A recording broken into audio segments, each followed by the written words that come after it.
make it. They want me to do something that could make sense. They hate when I keep dreaming I'll be famous, but I don't give a fuck, I'ma keep chasing. I got all this potential that's deep inside of me, but they hate when you're successful cause they try to be. They sit there being judgmental because you're trying things, and they just want you to settle and do the right thing. So get a good job, don't slack off. Wake up every morning, make a good impression on your boss. Don't do anything that I wouldn't do, and when you're making money, make sure you don't spend it too soon. Fuck that, I'll do what I wanna do. I got a different path from everyone and that includes you.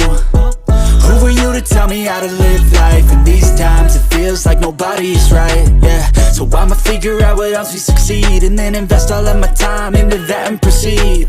I need whatever the hell could make me happy, and I don't think you have a clue what could that be. They tell me that I'm never gonna make it. They want me to do something that could make sense. They hate when